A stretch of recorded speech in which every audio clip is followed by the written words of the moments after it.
All right, and so we've got, sorry, I'm just responding to a few things in the chat. So what we see is it's probable, based on what we know about camouflage, right? Predators having camouflage helps them get more food because they can get closer to their prey before the prey realizes, right? It makes them better able to be stronger hunters.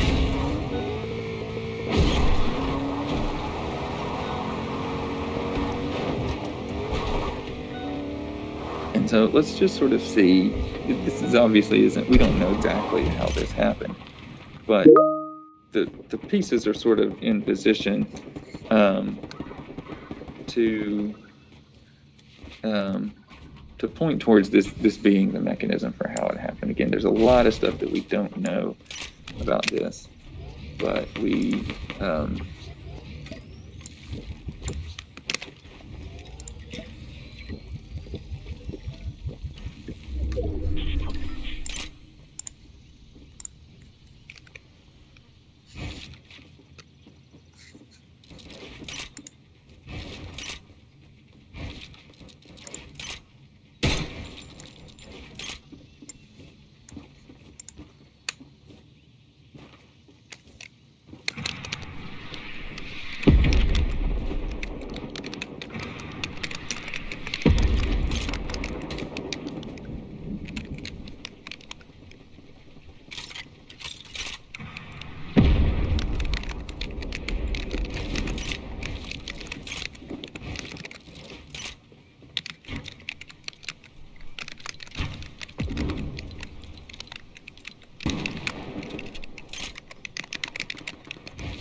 all right, so let's sort of play this out, right? And so the first thing that we see as we look at each of these premises of natural selection, the first thing is we see variation, right?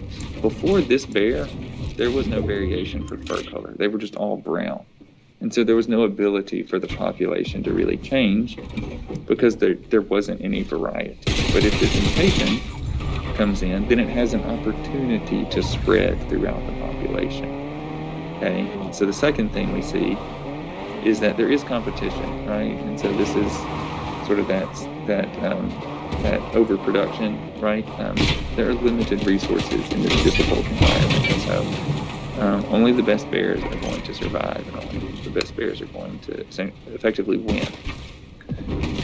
And so what winds up happening is overproduction is true, right? And so what happens is this white bear does live, right? This white bear does live, and some of the brown bears die, right? Meaning that the white bear can possibly take some of the resources that those brown bears otherwise would have used.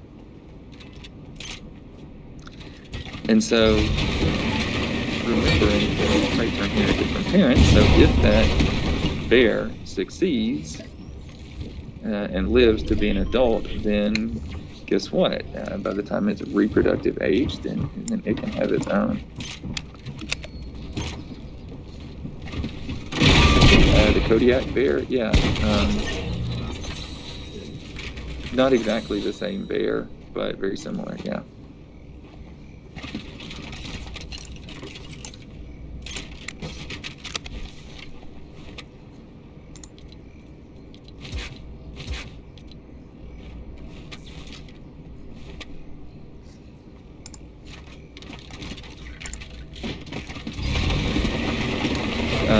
So succeeding number. So let's play this out over sort of an imaginary, extremely long period of time, right? So let's say that now we've got 2 polar bears in the population because this first one that we had up here was able to survive and reproduce, and so now there is a second bear, right? And then the next year, or throughout time, we have some bears die, and it turns out they're all brown. So the 2 white bears are able to survive.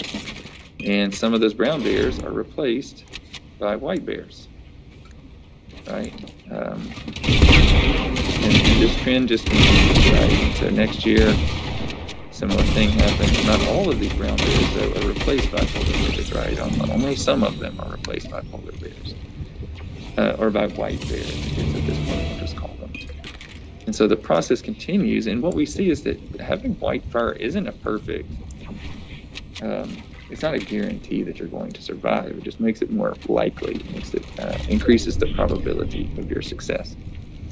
And so what we see is over time, a shift in the population occurs. Again, we have a white bear that dies, but more brown bears die than white bears, and so they're more likely to survive and to reproduce, right? And so that's what winds up happening, and eventually we wind up with the population that is entirely white bear, right? Over probably thousands of years, this happens, right? It's not a super quick thing, which is why it's very difficult to do research on some of these very long longitudinal trends, because it extends beyond the human life scale to be able to study it. So it's actually, it would have to be multiple generations of humans would have to conduct the same experiment. And we can barely agree to do the same thing 2 weeks in a row. And so, well, what happened? Well, I think it's clear what happened, right? We start off with reproductive isolation and those components of natural selection to eventually wind up with a new species, right? The facial features, the characteristics of the polar bear actually become pretty different, but you can still see some of the same characteristics physically, and genetically you can see that they are similar species if you compare the DNA, okay? So at this point, we're going to shift gears. Those of you who have made up this district assessment, just pause and give yourself a little pat on the shoulder and say, oh, you did a good job. I'm so glad that you've already done this. Those of you who I mentioned earlier, now's your chance to take some time to get this made up.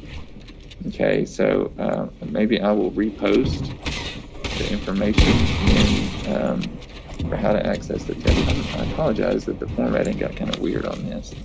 I copied it from another message, and it doesn't normally format this way, but it did this time, so sorry about that. All